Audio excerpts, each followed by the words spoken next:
Mhm.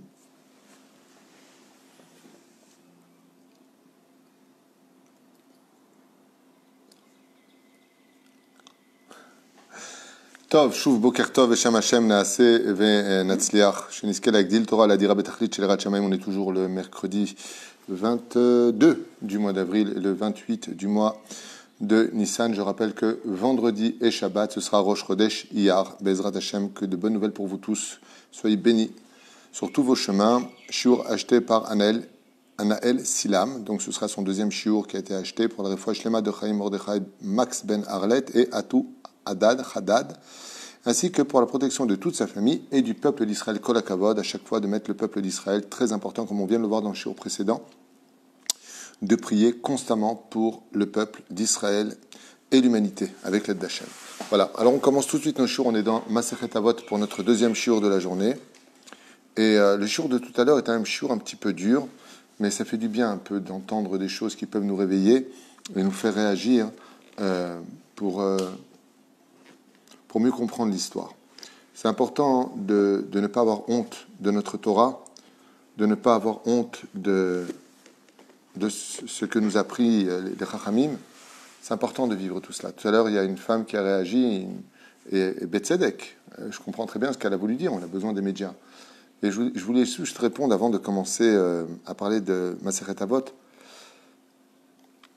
Moi, j'ai étudié le livre, comme beaucoup, hein, c'est pas un secret, sur Ilchot Lashon Hara, les lois du Lashon Hara. Vous savez la gravité du Lashon Hara, je ne vais pas vous refaire un cours où vous n'avez pas besoin de moi pour le savoir. Je pense que tout le monde est au courant de l'extrême gravité du Lashon Hara. Vous savez combien il y a de Lashon Hara et de Motzi Shem Ra qui sont faits dans un journal télévisé? Si vous le saviez, vous tomberiez par terre. Dans un journal, si vous lisiez le nombre de Motzi Shem Ra qui sont faits et de Lashon Hara qui sont faits, vous n'en croiriez pas vos yeux. Donc faites très attention quand je parle des médias, de bien écouter des médias de gens qui sont neutres. Un journaliste a le devoir d'être neutre. Il est là pour apporter, s'il veut apporter la vérité, tenir au courant le peuple, eh bien il est là pour apporter de façon objective. Mais malheureusement, les chaînes, par exemple, on sait que la chaîne telle, elle est gauchiste, celle-là, elle est plutôt de droite, celle-là, elle est plutôt ainsi. C'est honteux. Les vraies informations doivent être transmises de façon impartiale et honnête. Ce n'est pas le cas. Ni dans notre pays, mamashlo, et encore moins dans les pays étrangers. La reine, c'était juste pour refermer cette parenthèse. Nous sommes avec la 12e Mishnah de Masechet Avot, premier chapitre. Bezrat Hashem, pour ceux qui veulent. Ken, le Refoua Shlema pour tous les malades d'Israël. Et tu peux faire Leilou Nishmat. Pour ma grand-mère. Aussi pour ta grand-mère, Nachon. Oui. Alisa Bat-Esther. Alisa Bat-Esther, Shayom Yom, Kudata, Ruach Hashem, Tenachena Begana Eden, Elion, Vechol HaShorvot Ima. Et c'est aussi la Askara d'ailleurs, juste un instant, puisque tu m'as arrêté. Donc on va aller jusqu'au bout. Just a minute, please. De la Askara aussi aujourd'hui, de Shalom Ben Kauta. C'est ça? Guata. Voilà. Ruach Hashem, Tenachena Begana Eden, Elion. Et aujourd'hui, c'est aussi les Shloshim de Salomé. Aléa Shalom, Ruach Hashem, Tenachena Began Aïdan, Lilion, Vechol HaShorvot Ima, Salomé Rachel, Père Chaya, Bat Miriam, Ken? C'est hier soir. Avant-hier. C'est avant-hier déjà? Le temps passe vite pour moi. Ok, yalla. Et le Nishmat aussi. Le Nishmat de Zari Bat Zerda. Zari Bat Zerda. Et le Nishmat aussi pour tous ceux qui. Il y a un avion qui va venir de Belgique demain, avec une soixantaine, une trentaine de décès de France. Oui, avec, il y a eu beaucoup de cercueils dans les avions. Et là, il y a un avion qui arrive de Belgique avec 30 corps. Ruach Hashem Tenachena Began Aïdan Elion, Vechol HaShorvim Imo, Bichlal Arachami Vatzilechol Vechen, Yalason Omar Amen. Chers amis, j'aimerais vous dire une chose importante avant de commencer ce shiur et tous les autres avec l'aide d'Hachem qu'on aura le mérite de partager ensemble, si Dieu veut. J'aimerais que vous appreniez un tout petit peu juste à me connaître. Ce que je disais tout à l'heure à mon épouse. Il n'y a rien de personnel dans ce que j'enseigne, que ce soit des halachot, que ce soit avec la brechim dans les Gemarot, que ce soit dans ma Masechet Avot, que ce soit dans nos sages racontes. Il n'y a rien de personnel. Il n'y a pas d'idée personnelle ou de vengeance ou de jugement vis-à-vis de personne. C'est juste que je transmets des messages et c'est vrai que j'ai pour étiquette d'être quelqu'un de franc. Moi, j'aime pas, quand j'ai fait Teshuvah et quand je me suis rapproché du judaïsme avec toutes les épreuves que Dieu m'a envoyées, Baruch Hashem, et je ne m'en plains pas, et pourtant, celui qui connaît vraiment ma vie privée, c'est combien j'en ai eu, Baruch Hashem, eh bien, j'aime la droiteté et j'aime l'honnêteté. J'aime les choses droites. Quand on a tort, on a tort. Quand on a raison, on a raison. Il faut être droit. Parce que quand on n'est pas droit, on ne peut pas s'arranger. Et moi, ce que je voulais vous dire, c'est que toute la Torah que je vous enseigne, c'est une Torah de droiture. Alors peut-être qu'elle n'est pas assez profonde pour certains, peut-être qu'elle est un peu trop légère pour d'autres, peut-être qu'elle est trop profonde, peut-être qu'il y a des gens, ils pensent que eh bien, je ne leur corresponds pas parce que je n'ai pas le style, parce que mon chapeau, ma barbe, ma tronche, mes mots, la voix, j'en sais rien. On ne peut pas plaire à tout le monde, mais en tout cas, sachez que, et je le dis à voix haute, c'est une Torah de Emet que je vous enseigne. Celui qui recherche le Emet, il peut rester dans ses shiurim. Be'emet blissof. Animar lachem pemale. Hillel et Shammai. Donc là, on est, avec les dernières zougotes de la dynastie, donc des zougotes, des couples de l'époque. Donc Shmaya et Avtalion, on finit par Hillel et Shammai, qui sont certainement, je dirais, les couples de cette période les plus connus et les plus célèbres, puisque Hillel et Shammai vont devenir les maîtres d'une nouvelle tendance, une nouvelle génération qu'on appellera les Tanaïm. Il y aura 4 périodes de Tanaïm, et Hillel et Shammai vont maintenant commencer un nouvel ère, on va dire ça comme ça, d'enseignement thoraïque. Alors, qu'est-ce que vient nous enseigner cette nouvelle Mishnah? Hillel et Shammai qui blouméem. Donc, Hillel et Shammai ont reçu 2. On parle de qui? De Shmaya et d'Avtalion. Et qu'est-ce qu'ils ont appris? Hillel et Shammai qui blouméem. Mishmaya et Avtalion. Ils disent, Hillel Omer. Qu'est-ce que dit Omer? Eve mital midav shel Aaron. Sois toute ta vie un élève de Aaron. On comprendra pourquoi Hillel dit ça. Hillel, c'est le pacifiste. Shammai, c'est plutôt l'agresseur, celui qui va vers son émet. C'est celui qui n'a pas peur de dire la vérité en face. Hillel dit la vérité avec beaucoup plus de sagesse, beaucoup plus de douceur, mais il reste toujours un homme de émet. Hillel, il dit quelque chose qui est très fort. Et je voudrais vous donner un exemple. Vous savez, on raconte comme ça dans la Gemara, par exemple Shabbat 31, entre autres, qu'il est venu voir un Kouti, il lui a dit à Shammai, apprends-moi toute la Torah sur un pied. Shammai, il lui a dit, tu veux que je t'apprenne la Torah sur le temps que tu puisses tenir sur un pied, toute la Torah. Racha, boum! Il lui a donné un sale coup, il l'a renvoyé de la yeshiva. Qu'est-ce qu'a fait ce personnage? Il est parti chez Hillel, et il lui a raconté ce qui s'était passé chez Shammai, et il lui a dit, et toi? Il se met sur un pied et lui dit, tu peux me raconter toute la Torah sur un pied? Il lui a dit oui. Ne fais jamais aux autres, par exemple, un des enseignements qu'il donne, à un des koutis, il dit, ne fais jamais aux autres ce que tu n'aimerais pas qu'on te fasse à toi. C'est ça, toute la Torah. Ou, ve'afta l'eracha kamocha, selon Rabbi Akiva, c'est ça, toute la Torah. On peut trouver une phrase qui pourrait expliquer tout l'ensemble de la Torah. Et là, tout de suite, les Parshanim, ils posent une question. Ils disent quoi? Alors, Hillel, il sait ça, et Shammai, il ne sait pas ça. Il dit, je vais te dire la différence où il est. C'est que Shammai, lui, il estime que la vérité ne peut pas tenir que dans une seule phrase. Il faut la décortiquer. C'est Shammai. C'est un shamaïste. C'est lui qui recherche la dispute, de la discorde, de la pour trouver la vraie vérité qui se cache à l'intérieur des choses. Donc, ça demande beaucoup de détails. Par contre, Hillel, il est le dévoilement global de la vérité. Et lui, il dit, tu veux savoir c'est quoi toute la Torah? Eh bien, c'est ça. Pourquoi est-ce qu'il y en a un qui est plus patient que l'autre? Qu'est-ce qu'a vu Hillel de plus que ce que n'a pas vu Shammai? Une fois, mon fils, Rabbi Yehuda Yakar, m'a donné une très belle explication, et je la rappelle en ce moment parce que c'est lui qui me l'a appris. Il m'a dit parce que Hillel, quand il a vu que celui-là, qui cherchait à étudier la Torah sur un pied, il a reçu un coup de savate du religieux orthodoxe là-bas, Shammai, boum! Et il a renvoyé la yeshiva en lui disant, imbécile, va-t'en d'ici, comme si on pouvait apprendre la Torah le temps que tu tiennes sur un pied, mais la Torah c'est une vie entière. Il a dit, maintenant tu viens chez moi. C'est-à-dire que si tu vas quelque part et que non seulement on te renvoie avec un coup de pied au derrière, mais en plus, pas tu rentres chez toi en insultant, tu viens chez moi chercher la vérité, et donc qui pourra t'apprendre cette Torah-là? C'est que tu as assez de mérite pour apprendre la Torah en une seule phrase. Parce que malgré le fait que tu aies pris des coups en voulant chercher la Torah, tu es quand même resté à chercher quelqu'un d'autre pour t'enseigner cette Torah-là. Et c'est pour cela que Hillel lui a appris la Torah. Hillel, c'est la patience, c'est l'humilité par excellence. Omer, Hillel. Eve mital midav shel Aaron. Il nous souhaite une chose à tous. Ashkenaz, Séfarad, Tunisien, Algérien, Marocain, d'où que tu sois et qui que tu sois, tant que tu es juif, tu es concerné. La mad mimidotav chez la Aaron à Cohen, soit toute ta vie comme était à Aaron, qui est mort à 123 ans dans le désert avec Moshe Rabbeinu, le frère de Moshe Rabbeinu. Et on lui dit, apprends toute ta vie les vertus extraordinaires de cet homme-là. Sois l'élève de Aaron à Cohen. Et qu'est-ce qu'il avait, lui, de spécial? Ohev Shalom. Il aimait le Shalom. Il aimait le Shalom. Bencha ou ben acherim, entre toi et tous les autres. Comment on peut dire on aime le Shalom? Je vais vous répondre, c'est très simple. Quand on aime quelque chose et qu'on veut l'acquérir, on le paye. Ce qui fait que quelqu'un qui est Ohev Shalom, quand il a un conflit avec l'autre, même s'il a raison, même si, par amour pour le Shalom, il va acheter le Shalom. Bon, qu'est-ce que tu dis que je te dois? 1000 shekels.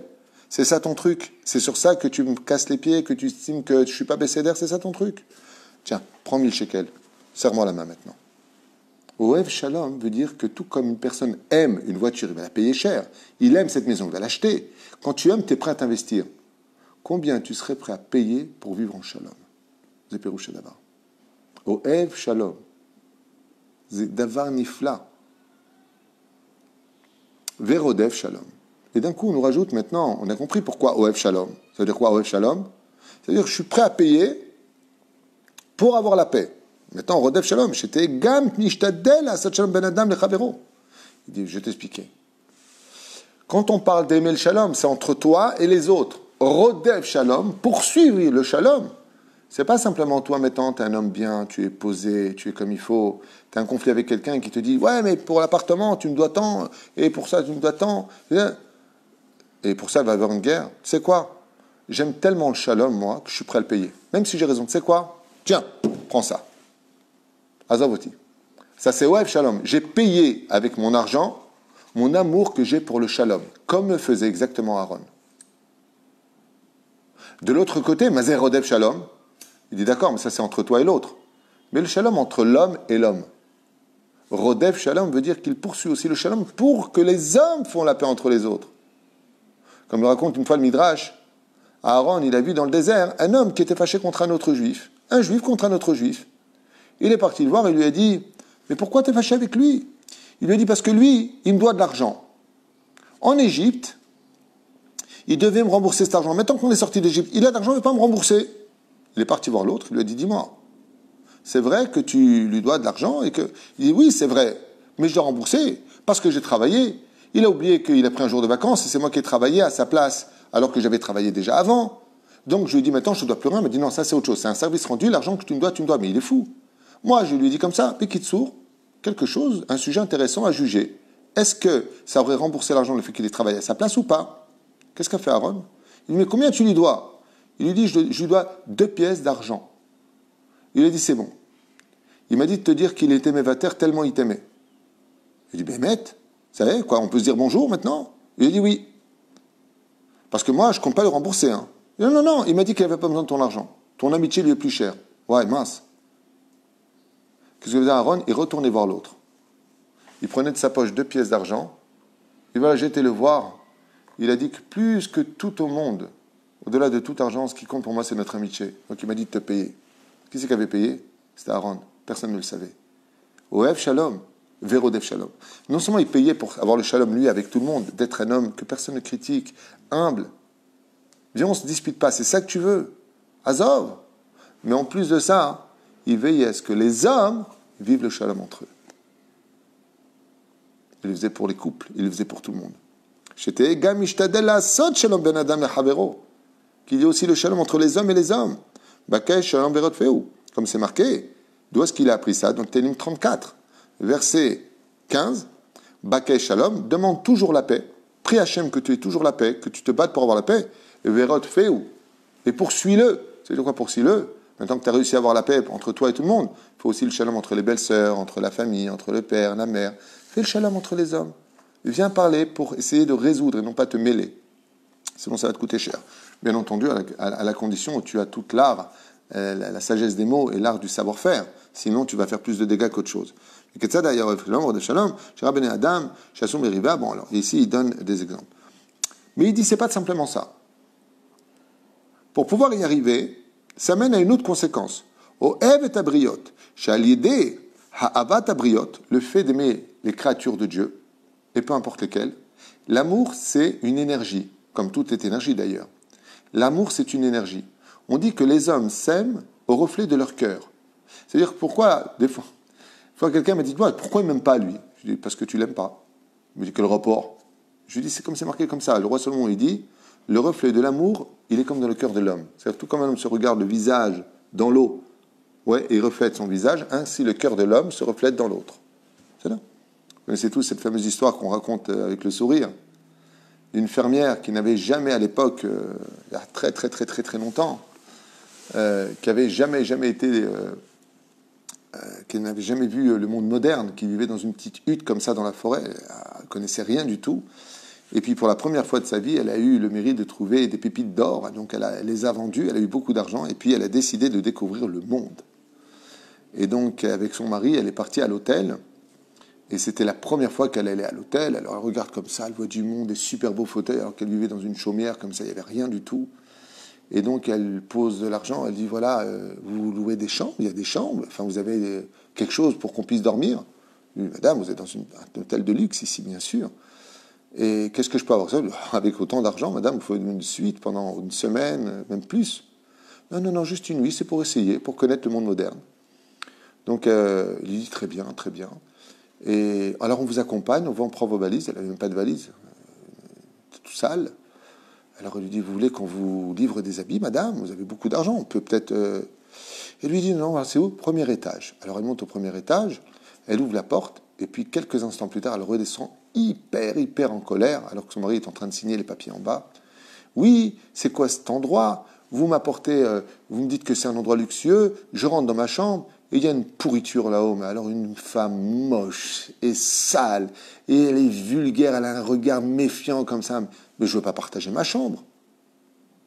Alors, très étonné, ce qui est derrière le Dalpac,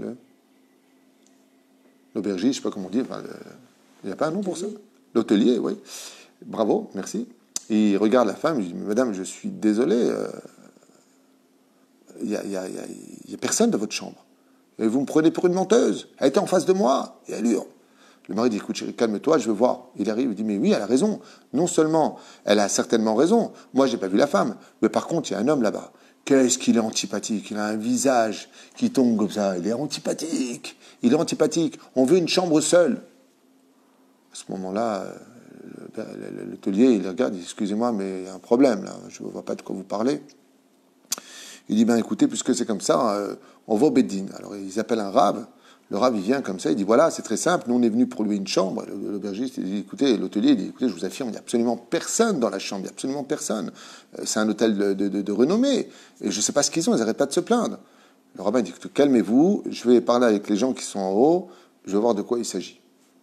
Voilà que quelques instants plus tard, il descend, et il regarde la dame, il regarde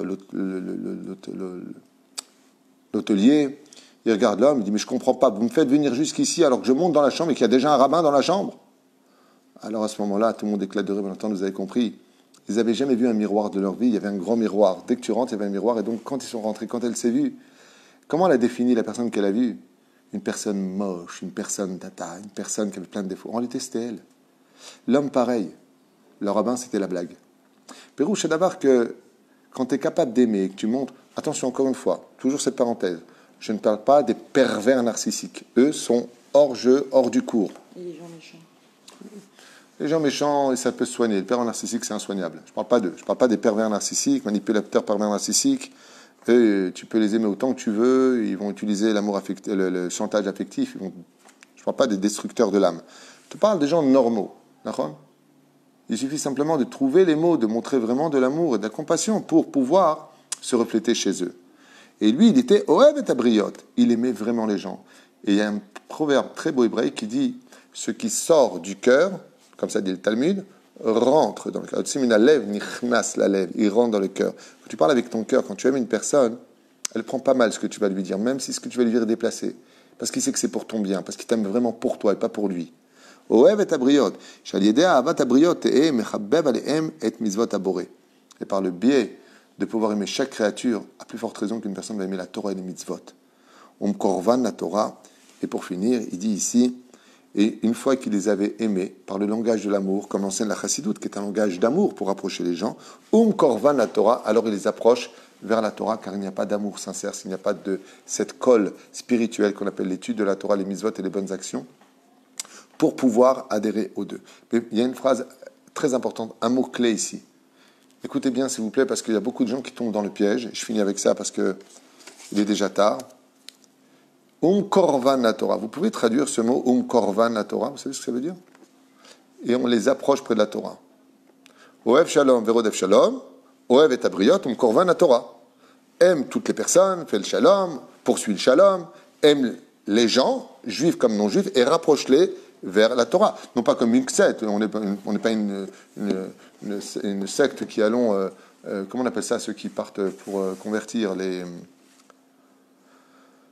Missionnaire. Les missionnaires, les mots ne viennent pas et quand ça ne vient pas, c'est insupportable. Donc les missionnaires, on n'est pas des missionnaires.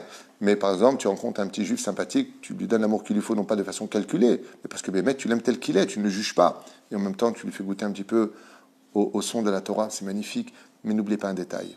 Il n'y a pas marqué, tu feras descendre la Torah pour lui. Il y a marqué, Korvan la Torah. Tu dois rapprocher le juif vers la Torah. La Torah, elle ne bouge pas de sa place. La Torah, elle a été donnée au Har Sinaï en haut. Pourquoi marquer Har Sinaï? Pour te dire que la Torah, elle vient d'un monde d'en haut. Ne la fais pas descendre. C'est pas parce que les gens ne sont pas religieux, c'est pas parce que les gens ne connaissent pas la Torah que tu vas faire descendre la Torah vers eux. Mais c'est à eux de monter doucement, doucement vers la Torah. En d'autres termes, on ne falsifie pas le Emet. On ne falsifie pas la vérité de la Torah, Chas v'Shalom, pour plaire aux gens. On ne va pas dire aux gens, non, mais la Torah, c'est parce qu'elle veut dire, tu comprends. Non, la Torah, elle est émette, elle n'est pas là pour te plaire, elle est à sa place, c'est à toi de gravir à ton rythme, avec les années qu'il te faudra, les échelons, mais laisse la Torah à sa place. La Torah, elle, a toujours existé et elle existera toujours. C'est à toi de montrer à la Torah que toi aussi tu mérites d'être toute ta vie existant grâce à elle. Chez Nehemar, Vet kol hareshaim yashmid. La Torah ne sera jamais détruite. L'homme peut tout perdre par sa bêtise. C'est pour cela que s'il veut vivre, c'est grâce à l'étude de la Torah que l'on vit, et c'est grâce à elle que l'on prolonge les jours de nos vies. Mais la Torah, elle, n'a pas ses preuves à faire. C'est à nous de faire nos preuves vis-à-vis de la Torah. Korvan la Torah. Donc, on apprend ici quelque chose de très important que, malheureusement, pas mal de gens tombent dans le piège en disant que, bon, ça va, lui, bon, c'est pas... Non, non, la Torah, elle dit pas ça va. La Torah, elle dit que c'est assourd, que toi, tu n'es pas encore capable de le faire. C'est ton problème. C'est entre toi et Dieu. Doucement, doucement. Dieu, il a mis 6 jours pour faire ton monde, mais un peu plus. Mais de falsifier la Torah, moderniser la Torah, comme font les libéraux ou les réformistes, réformer la Torah, sous prétexte qu'il faut la faire descendre, parce que la génération n'est plus, ça va, on n'est plus à l'époque de la charrette et des bœufs, ça c'est strictement interdit. Et c'est pour cela que le vrai amour de l'autre et le vrai shalom dont on parle, c'est quand il finit avec Korvan la Torah. Et tu les approches vers la Torah, et non pas au nom de l'amour et du shalom, je fais descendre la Torah. Alors doit-on déformer la vérité pour avoir la paix? Ça n'a rien à voir, ça c'est encore un autre sujet. Doit-on déformer, et c'est bien dit en plus, déformer, pas mentir, déformer la... Oui, bien sûr, bien sûr. Vadaï, c'est même une mitzvah. Par exemple, Shabbat, j'ai le droit de Halal Shabbat prendre ma voiture? Non, mais si c'est pour sauver la vie d'une personne, c'est une mitzvah de prendre la voiture le Shabbat. Oui, pour l'emmener vite à l'hôpital, je ne vais pas y aller à pied. De la même façon, par exemple, un père dit à sa fille, je te préviens, regarde, à 8 heures, t'es pas au lit, je te massacre. On sait que le père, il est un petit peu nerveux, il est soucieux, il est pas solvable, le mec, ok? La fille est partie dormir à 8h30. On parle de sa fille de 8 ans, 9 ans, 7 ans, peu importe. Elle est partie à 8h30. Le père, il rentre à 9h, il dit à sa femme, dis-moi la vérité. Elle est partie à 8h, et elle, je n'ai jamais menti, je ne mentirai jamais. Elle est partie dormir à 8h36 et 15 secondes. Quel type chat. Baruch Hashem, elle t'a mamash écouté Chaval al-Azman. Elle est partie vers les coups de 8h. On n'a pas dit 8h, vers les coups de 8h. On ne va pas lui dire, non, elle ne t'a pas écouté, elle a tardé d'une demi-heure. Pour qu'il rentre dans la chambre, il lève la main sur elle. Non, Aaron, justement, c'est marqué dans les commentateurs ici. Il transformer un peu la vérité pour qu'il y ait le shalom. Mais ça ne s'appelle pas mentir, ça s'appelle de la sagesse. Hein? Comment c'est marqué? Quand Yaakov, les gens ils disent qu'il a menti. Il n'y a marqué nulle part qu'il a menti à Yitzhak. C'est marqué dans le texte en Kélos, Rashi, il dit Yitrakem, Chochmeta. C'est le mot qui est employé en araméen. Quand il lui dit, c'est bien toi, Esav. Qu'est-ce qu'il lui a dit? Anochi Bechorecha Esav. Je suis, virgule, Bechorecha Esav. Il a déformé la vérité. Il a dit, je suis. Mais il ne faut pas dire, je suis ton aîné Esav. Je suis, virgule. L'aîné, c'est Esav. C'est très fluide. Comment il dit Rashi? Chochmeta. Il a fait preuve d'une grande sagesse. Il n'a pas menti. C'est un peu tralouide, mais il n'a pas menti. Il a dit une vérité.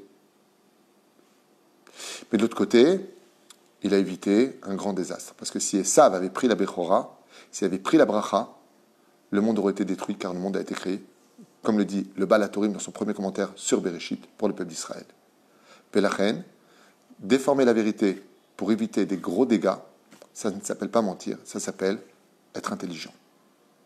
Mais de mentir, c'est extrêmement grave par contre. Kol Tuv et Litraot.